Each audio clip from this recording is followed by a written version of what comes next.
Bonsoir à chacun d'entre vous qui êtes derrière vos écrans. Que Dieu vous bénisse et vous accorde sa grâce en cette soirée.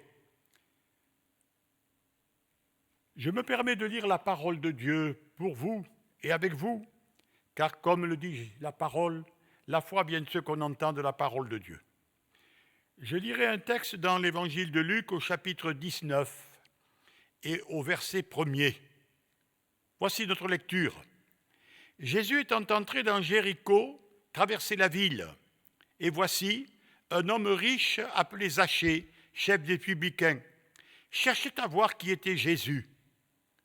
Mais il ne pouvait y parvenir à cause de la foule, car il était de petite taille. Il courut en avant, monta sur un sycomore, sur un arbre, pour le voir, parce qu'il devait passer par là. Lorsque Jésus fut arrivé à cet endroit, il leva les yeux et lui dit « Zachée, hâte-toi de descendre, car il faut que je demeure aujourd'hui dans ta maison. » Zachée se hâta de descendre et le reçut avec joie.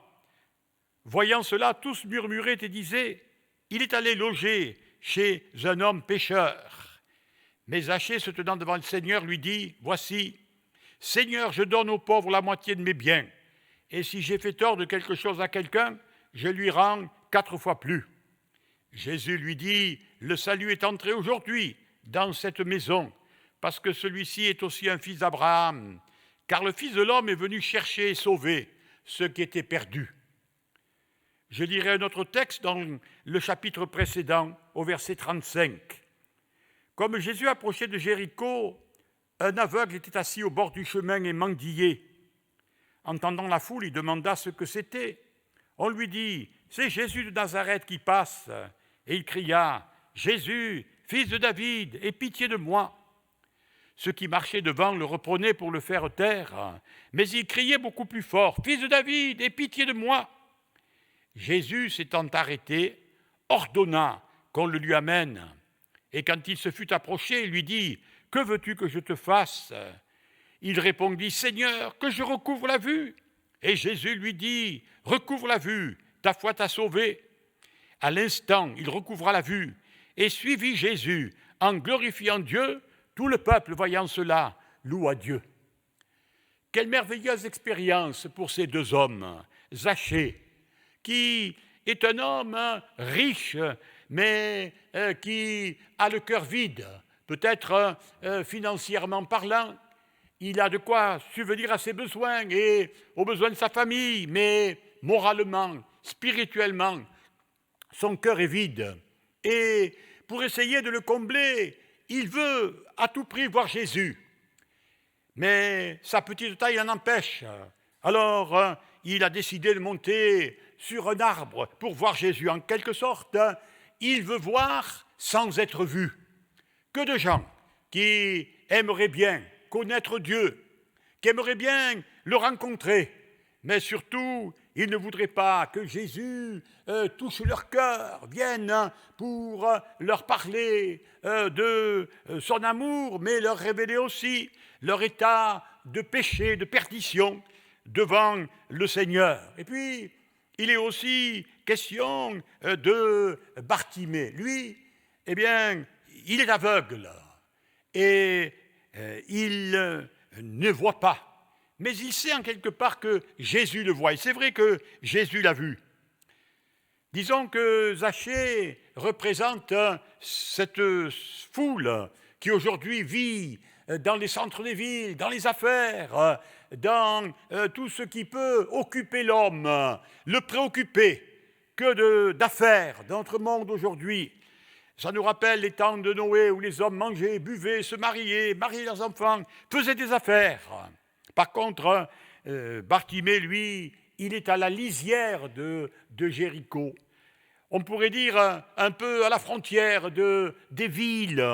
Mais nous remarquons ensemble que ce soit à la frontière, que ce soit dans les grandes cités où on est souvent tout seul au milieu de la foule, ou que ce soit dans le centre-ville, Jésus s'est occupé de ces deux hommes. L'un avait besoin de guérison physique, il n'y voyait pas. L'autre avait besoin de guérison morale, spirituelle. Eh bien, chers amis, si vous qui m'écoutez, vous êtes à la recherche avide de guérison, de délivrance, de toutes sortes de maux dont vous souffrez, peut-être depuis longtemps. D'autres peut-être cherchent le bonheur, la vérité, cherchent à être heureux dans ce monde, cherchent à connaître Dieu. Eh bien, vous avez choisi la bonne part, celle qui ne vous sera jamais ôtée. Je remarque que ces deux hommes, eh bien, ont été empêchés par la foule qui ne voulait pas leur permettre de rencontrer Jésus. Peut-être y a-t-il sur votre chemin, dans votre vie, bien des choses qui vous empêchent de vous approcher de Jésus. Peut-être c'est un entourage, comme Bartimée, qui lorsqu'il a crié « Jésus, fils de David, aie pitié de moi », la Bible dit « Plusieurs l'ont empêché et lui ont dit « Tais-toi ». Oh, que de gens qui pensent que prier Dieu, eh bien, c'est vieillot, qu'on n'interpelle pas le Seigneur. D'autres, comme Zachée, eh bien, sont pris par leurs affaires. Vous savez, le monde dans lequel nous sommes nous donnera jamais le temps, la facilité de connaître Dieu. Cela nous rappelle ces gens qui ont été invités par Jésus à venir plutôt par un homme qui avait fait un grand repas pour inviter des gens. Mais alors, beaucoup de ceux qui étaient invités, et ce soir vous êtes invités, on dit, on n'a pas le temps, on vient de se marier, on a acheté un champ. Je crois que ce qui relie ces deux hommes, c'est que, eh bien, l'intervention de Jésus dans leur vie était urgente. Vous savez, il y a dans le monde aujourd'hui des urgences, ne serait-ce que par exemple ces temps que nous vivons, les temps de ce Covid, le temps de cette pandémie, que de gens qui sont eh bien, dans l'urgence, vite, il faut se dépêcher d'appeler le SAMU, d'appeler les secours parce que la situation urge et si l'on ne fait pas rapidement, eh bien, de plus graves conséquences peuvent intervenir jusqu'à la mort. La Bible nous dit, n'est-ce pas, que lorsque Bartimée fut guéri, eh bien, il fut guéri à l'instant. Et cela est important. Et puis, lorsque Zachée a entendu Jésus, eh bien, Jésus lui a dit, « Il faut que je demeure dans ta maison. » Zachée se hâta de descendre et Jésus de lui dire, « Aujourd'hui, chers amis, ne remettez pas au lendemain. Ne croyez pas que vous pourrez connaître Jésus à votre aise. La Bible dit, « Aujourd'hui, si vous entendez sa voix, n'endurcissez pas votre cœur. » Cela nous rappelle l'histoire de la Bible, notamment de ces moments où le Christ Jésus donne sa vie. Vous le savez, Zachée est peut-être monté sur un arbre pour y voir sans être vu. Mais la Bible dit que Dieu a tellement aimé le monde qu'il a donné son Fils unique afin que quiconque croit en lui ne périsse pas, mais qu'il ait la vie éternelle. Et nous savons que Jésus-Christ allait de lieu en lieu, faisant du bien et guérissant tous ceux qui étaient sous l'empire du diable. Et pourtant, ce Seigneur si bon, rempli d'amour, de compassion, les hommes religieux l'ont rejeté et l'ont condamné à la mort. Et vous le savez, cette foule qui, quelques jours auparavant, eh bien, criait « Béni soit celui qui vient au nom du Seigneur ». Cette foule, eh bien, quelques jours après, alors que Jésus a été arrêté, il a été condamné par les hommes politiques, les gens religieux. Zachée, Jésus est là, et il est condamné. Et voilà que Pilate se dit, mais enfin, qu'a-t-il fait de mal? Je le relâcherai. Après avoir fait battre de verge, la foule hurle, poussée par les gens religieux, crucifie-le, crucifie-le, et donne la liberté à Barabbas. Voilà ce dont la foule est capable. La foule est versatile, elle est capable de nous encourager et de nous décourager. Mais malgré tout, ami qui est en train de m'écouter, considérons la parole de Jésus aux brigands crucifiés avec lui, l'un à la droite de Jésus, l'autre à la gauche. Ils se moquent tous les deux de Jésus. Et l'un d'entre eux dit, si tu es le Fils de Dieu, descends de la croix, sauve-toi toi-même, sauve-nous, et nous croirons en toi. Mais voilà que subitement, l'un, repris dans son cœur, eh bien, peut dire à son collègue, pour nous, c'est justice, nous méritons, nous subissons ce qu'ont mérité nos crimes, mais lui n'a rien fait de mal. Et voilà que Jésus, rempli d'amour et de vérité, après avoir prié en disant, Père, pardonne-leur, ils ne savent ce qu'ils font. Jésus a pu dire à ce brigand repentant, aujourd'hui, en vérité, je te le dis, tu seras avec moi dans le paradis. Il a été dans la présence de Jésus le jour même. Chers amis, je répète cette parole, aujourd'hui, si vous entendez sa voix, n'endurcissez pas votre cœur. Il est question de Jésus qui est arrivé dans la ville de Jéricho, et la Bible dit, Jésus approchait de Jéricho. Chers amis, Jésus est celui qui aime s'approcher de nous. Et l'Écriture dit que Bartimée aussi, alors que Jésus s'approchait de lui, Bartimée s'est approché de Jésus. Voilà pourquoi, n'est-ce pas, et de même que Zachée, qui s'est approché de Jésus, eh bien, confirme cette parole de l'apôtre Jacques qui dit « Approchez-vous de Dieu et il s'approchera de vous ». C'est vrai que certaines personnes se disent « Mais enfin, je ne suis pas digne, je suis trop pécheur, j'en ai trop fait, je ne me suis jamais occupé de Jésus. Et maintenant que j'ai besoin, viendrai-je vers lui ? Non. Pourtant, ce soir, alors que vous entendez tout simplement ces paroles, peut-être que vous êtes fatigué de cette vie, de ces jours qui passent les uns après les autres, cette vie qui est fatigante, cette vie qui est difficile, eh bien, venez vers Jésus, vous trouverez le repos, vous trouverez la paix. Et puis, c'est important de considérer ce que Jésus dit à à Zachée. Zachée est sur son arbre, il veut voir, mais Jésus l'a vu. Zachée baisse les yeux, mais Jésus lève les yeux. Vous savez, quand on regarde les choses d'en haut, on trouve que tout est beau. Vous savez qu'en ce moment, eh bien, nous avons un homme qui vient parti, un Français, Thomas Pesquet, dans l'univers, enfin du moins dans la voûte céleste, pas très loin de la terre au fond, et de là-haut. Tous ceux qui sont montés dans ces déplacements sont allés dans les stations orbitales autour de la Terre. Qu'elle est belle, notre planète. Bien sûr, c'est Dieu qui l'a fait, mais quand on regarde les choses d'en bas, c'est autre chose. Et ce soir peut-être, eh bien, vous pouvez me dire, oui, la vie est difficile, j'ai des combats, j'ai des luttes, mais le Seigneur Jésus voudrait se révéler à vous. La Bible dit que non seulement Jésus s'approchait, mais Jésus s'est arrêté auprès de Bartimée. Et ce soir, eh bien, Jésus aimerait s'arrêter de vous. Vous avez remarqué ce qu'a arrêté Jésus ? C'est la persistance, l'insistance de Bartimée.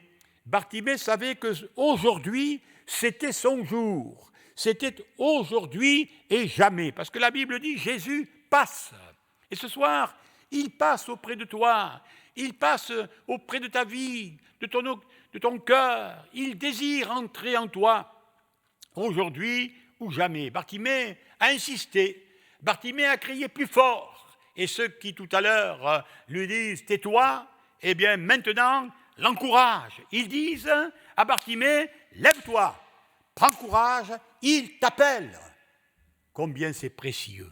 Ce soir, au travers de ma voix bien fragile, eh bien, Jésus t'appelle à le rencontrer, t'appelle à t'approcher de lui, t'appelle à le laisser t'arrêter auprès de toi. Mais remarquez-le, l'expérience chrétienne, le salut de Dieu au travers de Zachée, eh bien, insiste en disant ceci: non seulement Jésus veut t'approcher de toi, non seulement Jésus veut s'arrêter auprès de toi et te demander « Que désires-tu ?» mais Jésus veut que tu le reçoives dans ta maison. Et ça, c'est aussi le salut de Dieu. Le salut de Dieu est complet, non seulement physiquement. Jésus guérit les malades, il a donné sa vie à la croix. La Bible dit que dans ses meurtrissures, nous avons une pleine guérison. Nos maladies ont été crucifiées à la croix. Il est mort afin que la santé revienne dans nos corps. Mais il est surtout venu afin de nous donner la paix avec Dieu. Par l'œuvre de la croix, il pardonne nos péchés. Nos vies sont changées. Et combien d'hommes et de femmes aujourd'hui ont reçu le salut de Dieu, la paix de Dieu. Ils sont réconciliés avec lui. L'apôtre Paul, qui a connu une telle expérience, peut dire « Si quelqu'un est en Jésus-Christ, il est une nouvelle création. Les choses anciennes sont passées. Voici, toutes choses sont devenues nouvelles. » Zachée signifie littéralement « pur » ou « purifié ».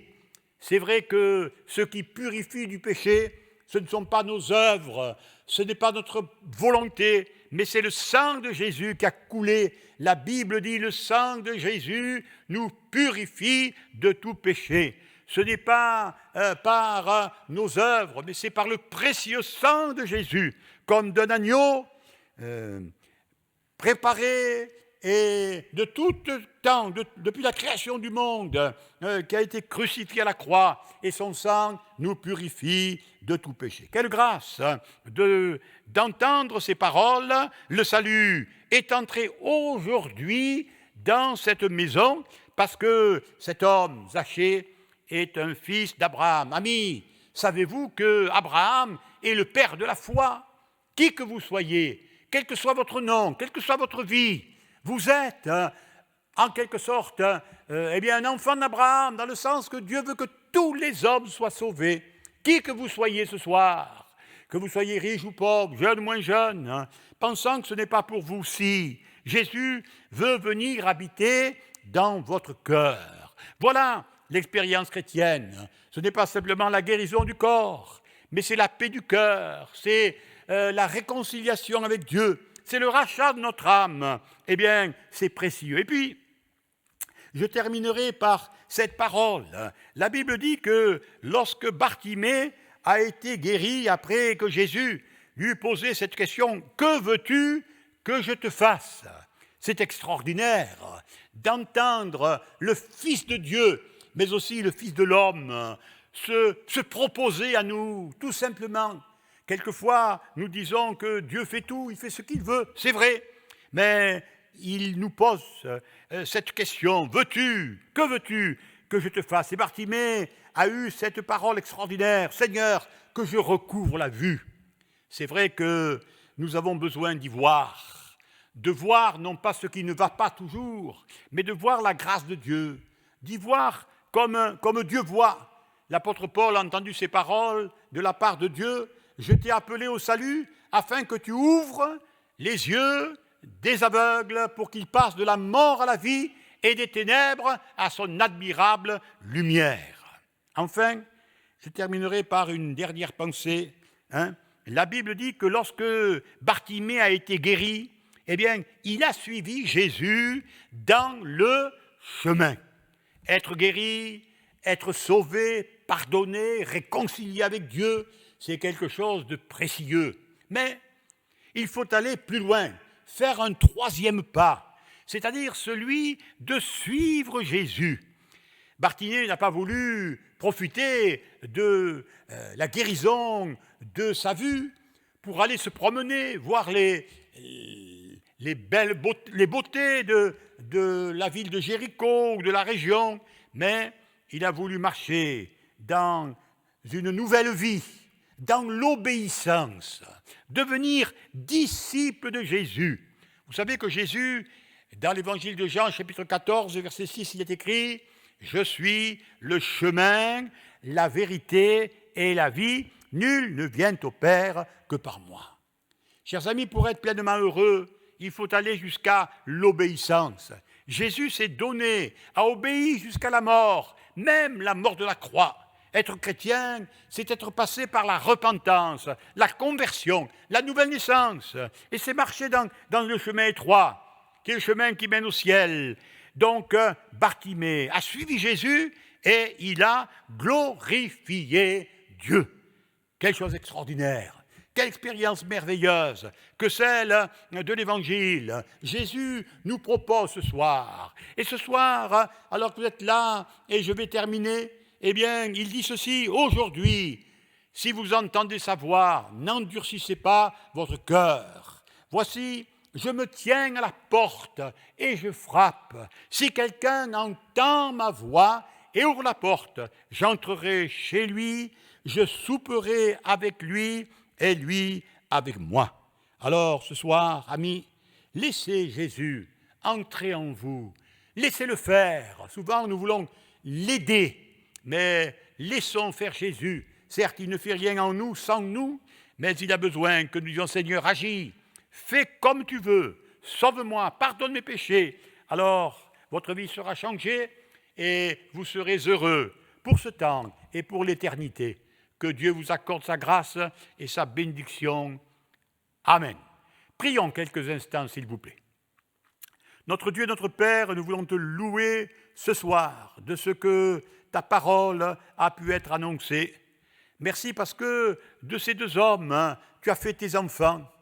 Qui que nous soyons, tu es capable, par ta grâce, ta parole et l'œuvre de Golgotha, de changer les cœurs, quel que soit notre problème, quelle que soit notre ignorance, notre révolte, notre maladie, tu es capable. Tout est possible à Dieu et aussi possible à celui qui croit. Ce soir, je te prie, Seigneur, pour ces amis qui, derrière leur écran, ont entendu cette parole de vie, de réconciliation, de paix, de grâce, d'amour, de puissance, de te révéler à leur cœur.